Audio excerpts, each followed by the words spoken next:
Students, how are you all? I hope you all are good and doing great in your studies.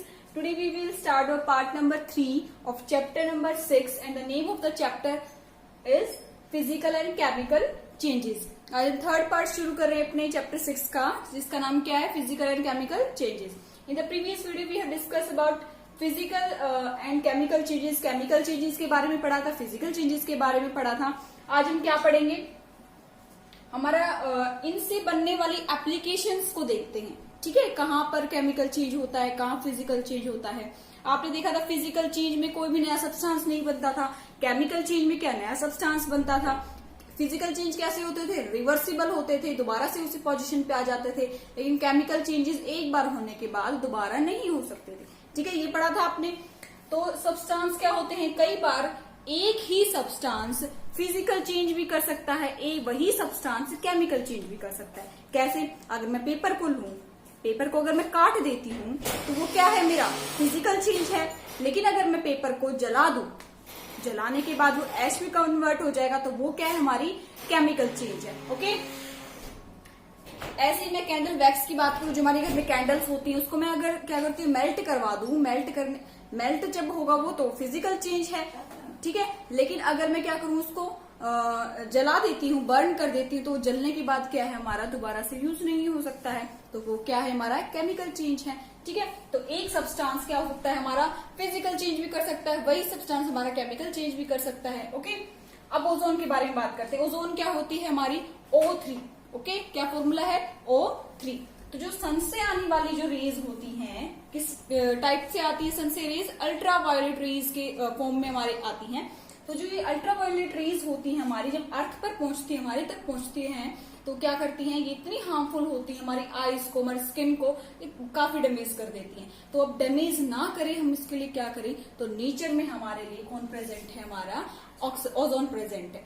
जब कभी भी ये ultraviolet rays क्या करती हैं? हमारे ओजोन को क्या करते हैं? हिट करती हैं. तो ओजोन क्या करता है? हमारा टूट जाता है, टुकड़ों में टूट जाता है. किसमें टूट जाता है? हमारा ऑक्सीजन O2 बना देता है, और एक O बच गया है, O3 था, O2 प्लस O में. ऐसी कोई और ऑक्सीजन ओजोन टूटा होगा, वो टूटने के बाद उसने O2 बाहर निकल गया होगा, और एक O जो था वो इसके साथ कंबाइन होकर क्या बना लेगा? हमारा O2 दोबारा से बना लेगा.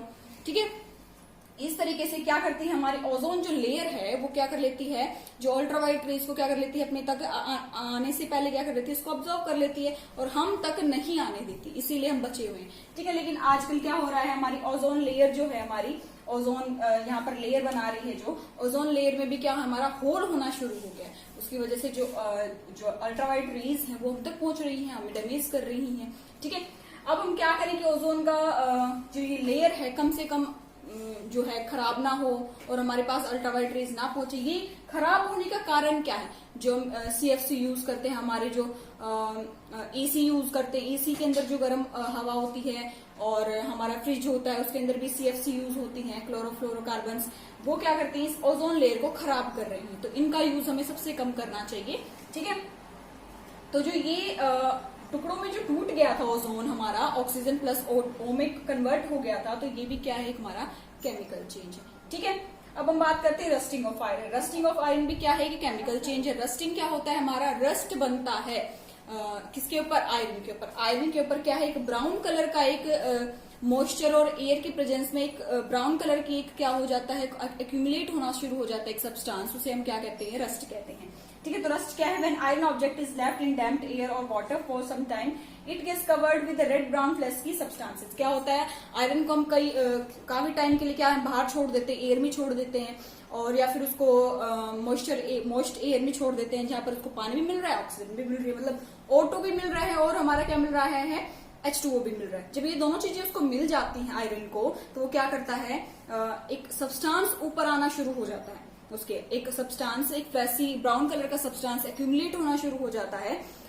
वो क्या करता है? हमारे जो आयरन होती है उसको रस्ट करना शुरू कर देता है. ठीक है, जड़ लगना शुरू हो जाता है. अब वो जो रस्ट है वो क्या करती है? कुछ टाइम के बाद नीचे गिर जाती है. उसके बाद क्या होता है? दोबारा से जो नीचे वाला आयरन है उसके ऊपर भी एक ब्राउन कलर का सब्सटेंस एक्यूमुलेट होना शुरू हो जाता है. वो क्या है? वो एक्यूमुलेशन कैसे हुआ है? वो आयरन ही है. ठीक है, जिसके ऊपर जो रस्ट बनी है. Rusting of iron. आयरन की रस्टिंग कैसी होती है? जंग कैसे लगता है उस पर? आयरन और ऑक्सीजन कहाँ से मिलती है उसको? एयर से और वाटर. कई बार ह्यूमिड होती है, हमारा थोड़ा चिपचिपा मौसम होता है, उस टाइम पे जो एयर होती है, एयर के अंदर से उसको ऑक्सीजन भी मिल जाता है, तो क्या होता है हमारा, क्या बन जाता है हमारा, आयरन ऑक्साइड बन जाता है। आयरन ऑक्साइड क्या है, फॉर्मूला Fe2O3, यही क्या है, एक रस्ट है। ठीक है, ये क्या है हमारे रस्टिंग ऑफ आयरन क्या है कि केमिकल चेंज है। ठीक है, कंडीशन फॉर रस्टिंग, रस्टिंग के लिए हमें क्या कंडीशन चाहिए है कि अगर मैं बात करूं भाई इस पे जंग लग रहा है इस आयरन पे, तो उसके लिए क्या कंडीशन अप्लाई करूं मैं, कि अगर मुझे लगवाना ही है तो मैं क्या कंडीशंस दूं। उसके लिए मुझे ऑक्सीजन देना पड़ेगा। क्या देना पड़ेगा, ऑक्सीजन चाहिए था। दूसरा क्या चाहिए मुझे, वाटर चाहिए। दो चीजों की जरूरत होती है। आयरन क्या है, रस्ट होना शुरू हो जाएगा, जंग लगना शुरू हो जाएगा उसके ऊपर। ठीक है, रस्टिंग फास्टिंग, कहाँ पर रस्टिंग जो है काफी ज्यादा फास्ट होती है, वहां कहाँ होती है, एक तो ह्यूमिड प्लेसेस पे जहां पर भी चिपचिपा मौसम होता है, जैसे हमारे कोस्टल एरिया जहाँ समुद्र के पास जो वाला एरिया होता है वो चिपचिपा मौसम होता है वहां हमेशा, तो वहां पर रस्टिंग सबसे जल्दी होती है। ठीक है, दूसरा सॉल्टी वाटर, जो हमारा सॉल्टी वाटर है, जैसे हमारा सी होता है, समुद्र के अंदर सॉल्ट वाटर है, सॉल्टी वाटर है, खारा पानी है, खारे पानी की वजह से भी सॉल्ट जो हमारा रस्टिंग है वो फास्ट हो जाती है। ठीक है, रस्टिंग क्या है, कॉन्टिन्यूस प्रोसेस है। ठीक है, चलता रहता है। तो हम क्या करें कि रस्टिंग को रोक दें, ऐसा क्या करें। ठीक है, या तो मैं ऑक्सीजन की सप्लाई को रोक दूं या फिर मैं वाटर की सप्लाई को रोक दूं, लेकिन ऐसा नहीं कर पा रही हूं मैं, क्योंकि ऑक्सीजन तो एयर में मिलता रहेगा, उसको वाटर भी मिलता रहेगा। तो मैं ऐसा क्या करूं कि मैं अपनी रस्टिंग को रोक दूं। तो फर्स्ट प्रोसेस क्या है, बाय पेंटिंग। कोई भी आयरन का सब्सटेंस उसको पेंट कर दो आप। पेंट करने की वजह से क्या होगा, उस पर एक लेयर आ जाएगी। वो जो लेयर पेंट की आई है, जब मॉइस्चर और जो हमारा ऑक्सीजन है उसके ऊपर हिट करेंगे तो वो उसके साथ रिएक्ट नहीं होगा। वो क्या करेंगे, यहाँ पर क्या करेंगे, यहाँ से क्या है, हमारी एयर आई, एयर के अंदर ऑक्सीजन था, वाटर आया, तो वो क्या है, बाहर वाले पेंट के ऊपर क्या है, आएगा, हिट करेगा, वापस चला जाएगा, कोई असर नहीं होगा उसके ऊपर। तो इसका मतलब पेंटिंग से क्या है, पेंटिंग एक बैरियर बना देती है हमारे आयरन और हमारे ऑक्सीजन और मॉइस्चर के बीच में। ठीक है, ऐसे ही बाय अप्लाइंग ग्रीस और ऑयल, आप जो भी आयरन का सब्सटेंस होता है या तो ग्रीस लगा दो या फिर ऑयल लगा दो। उसकी वजह से भी क्या एक लेयर बन जाएगी। लेयर क्या करेगी, हिट नहीं कर पाएगी, जैसे हिट करेगी वो हमारा आयरन के कांटेक्ट में नहीं आ पाएगी, वो क्या करेगी, वापस चली जाएगी। हमारा क्या है, जो सब्सटेंस है आयरन है, वो ऑब्जेक्ट जो भी है आयरन का वो बचा रह जाएगा। ठीक है, third one is by galvanisation. Galvanisation क्या होता है, thin layer of zinc metal applied on iron object. कोई भी आपका आयरन का ऑब्जेक्ट है उसको क्या करो आप, मोल्टन जिंक जो होता है, हमारा जिंक जो मेटल होता है, आप उसको पिघला लो। जो हमारा आयरन होगा उसको उसके अंदर डिप कर दो। डिप करने के बाद उसको निकाल लो। ठीक है, तो अब ये क्या हो गया, हमारा सब्सटेंस गैल्वेनाइज हो गया। गैल्वेनाइज का मतलब क्या है, इसके ऊपर किसकी लेयर आ गई, हमारी जिंक की आ गई। जिंक के ऊपर कोई भी असर नहीं होता है, ना तो ऑक्सीजन का ना तो वाटर का। ठीक है, तो इसके थ्रू भी हम क्या कर सकते हैं, अपने आयरन को बचा सकते हैं। Next fourth point is by coating iron with chromium. Chromium जो होता है, अगर मैं क्रोमियम की भी लेयर अगर मैं आयरन के ऊपर लगा दूं तो वो भी क्या है, हमारा क्या क्रोमियम की मेटल की जो लेयर है उसके ऊपर डिपॉजिट हो जाएगी। जो क्रोमियम होता है वो भी एयर और ऑक्सीजन से, उसको एयर में ऑक्सीजन है, ऑक्सीजन या फिर वाटर से कोई फर्क नहीं पड़ता है। ठीक है, उसके ऊपर कभी रस्टिंग नहीं होती है, तो ये यहाँ पर भी हमारा आयरन बच जाएगा। ठीक है, बाय अलोइंग करके भी हम उसको बचा सकते हैं अपने आयरन को। अलोइंग क्या होता है, when iron is mixed with carbon, chromium and निकल। जब कभी भी हमारा आयरन किसके साथ मिक्स करते हैं, हम उसको कार्बन के साथ में, हमारे क्रोमियम और निकल, कार्बन निकल एंड क्रोमियम के साथ में जैसे ही हमको मिला लेते हैं, हमारा जो आयरन था इसको उसके साथ मिला लेते हैं, तो एक अलग सब्सटेंस बनता है हमारा, उसको क्या कहते हैं, स्टेनलेस स्टील। स्टील के ऊपर कभी जंग नहीं लगता है। ठीक है, इन मेथड्स की हेल्प से हम क्या करते हैं, रस्टिंग को प्रिवेंट कर सकते हैं। ओके, आयरन पिलर है दिल्ली मेहरौली में आपने कुतुब मीनार देखा हो, कुतुब मीनार के पास में ही हमारा क्या होता है कि आयरन पिलर आपने देखा होगा। ठीक है, इसको कब कुतुब मीनार के पास में ये कितना लंबा है, 7 मीटर की इसकी हाइट है, 7 मीटर इसकी हाइट है, और ये 6000 केजी इसमें वेट है। इतना वेट है, 6000 केजी वेट है इसका। ठीक है, एंड 600 ईयर्स एगो इसको बनाया गया था, काफी साल पहले बनाया गया था, लेकिन आज तक इसके ऊपर जंग नहीं लगा। ये आयरन का है फिर भी नहीं लगा है। ठीक है, क्रिस्टलाइजेशन आज प्रोसेस के बारे में पढ़ते हैं। क्रिस्टलाइजेशन क्या होता है, क्रिस्टल का बनना।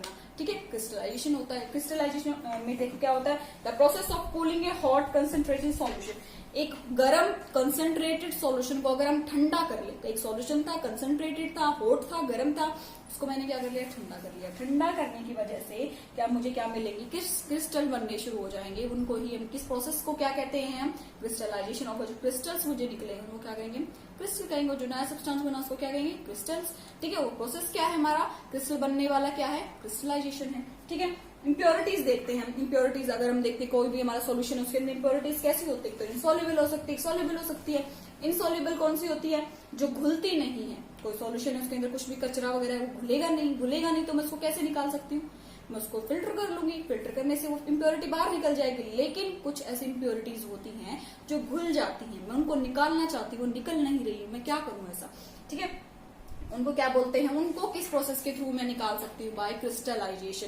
जो क्रिस्टल्स बनते हैं वो इतने प्योर होते हैं कि वो सिर्फ वो खुद को ही बाइंड करते हैं, उसके साथ आसपास जो इम्प्योरिटीज होती हैं उनको अपने साथ बाइंड नहीं करते। तो जो इम्प्योरिटीज वो बाहर रह जाएंगे और क्रिस्टल मेरे पास से प्योर सब्सटेंस निकल कर आता है। ठीक है, तो by the process of crystallisation we can get pure substances. Okay, to obtain pure copper sulphate. ये क्रिस्टलाइजेशन मैंने कहाँ करके देखा, मैंने कॉपर सल्फेट को लिया। मैं कॉपर सल्फेट को क्या करना चाहती हूँ, उसके क्रिस्टल्स बनाना चाहती हूँ, उसको प्योर फॉर्म में लाना चाहती हूँ। तो मैंने क्या किया, मैंने वाटर लिया, एक बीकर लिया। बीकर के अंदर मैंने क्या डाला, 100 ml वाटर लिया। उसके अंदर मैंने क्या डाले, कुछ few drops of dilute sulphuric acid. Sulphuric dilute का मतलब क्या होता है, सल्फ्यूरिक जो एसिड था मेरा उसके अंदर मैंने पानी मिला दिया। ठीक है, तो वो डाइल्यूट हो गया है। तो मैंने अब कुछ ड्रॉप्स किसकी डाली, डाइल्यूट सल्फ्यूरिक एसिड की डाली, किसके अंदर डाली है, मैंने पानी के अंदर डाली। ठीक है, अब मैं इस पानी को क्या करूंगी, बॉईल करूंगी अच्छे से। बॉईल करने के बाद जब ये उबल जाएगा अच्छे से, उसके बाद उसमें क्या डालना शुरू करूंगी, कॉपर सल्फेट पाउडर। जो कॉपर सल्फेट का जो पाउडर है उसको उसमें डालना शुरू करूंगी। धीरे धीरे डालती रहूंगी, स्टिर करती रहूंगी, अच्छे से मिलाती रहूंगी, डालती रहूंगी।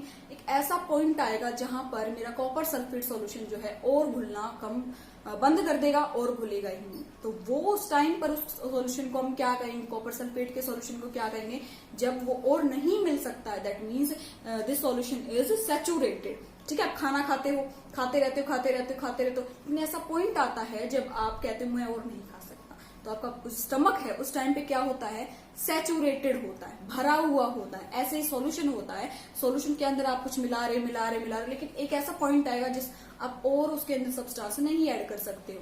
ठीक है, जब ऐड नहीं कर सकते तो सॉल्यूशन कैसा हो गया हमारा, सैचुरेटेड हो गया। अब मैंने देखा था क्या कॉपर सल्फेट को मिला रही थी, एक ऐसा पॉइंट आएगा जहां कॉपर सल्फेट मिलना बंद कर देगा। ठीक है, मिलने बंद करने के बाद मैं क्या करूंगी, उसको भी उससे उतार कर, बर्नर से उतार कर नीचे रखूंगी। उसको क्या करूंगी, थोड़ी देर के लिए अच्छे से रखूंगी, कूल होने दूंगी, ठंडा होने दूंगी रूम टेम्परेचर के ऊपर। देखोगे आप थोड़ी देर के अंदर क्या है, आपके क्रिस्टल्स बनना शुरू हो जाएंगे। ठीक है, तो क्रिस्टलाइजेशन प्रोसेस हमने क्या लिए, कॉपर सल्फेट के प्योर क्रिस्टल्स बनाए। ठीक है, ऐसे ही आप अलग जो फिटकरी होती है, आपके घरों में फिटकरी यूज करते होगे, आपने देखी होगी, उसको भी आप by the process of crystallisation उसके भी आप क्रिस्टल्स बना सकते हो। ऐसे सॉल्ट वाटर, जो सॉल्ट होता है हमारा, उसको भी हम ऐसे ही बाहर निकाल सकते हैं। Okay students, this chapters and here. You will watch this video and then read from this you will read this chapter from your book also. Okay, thank you students.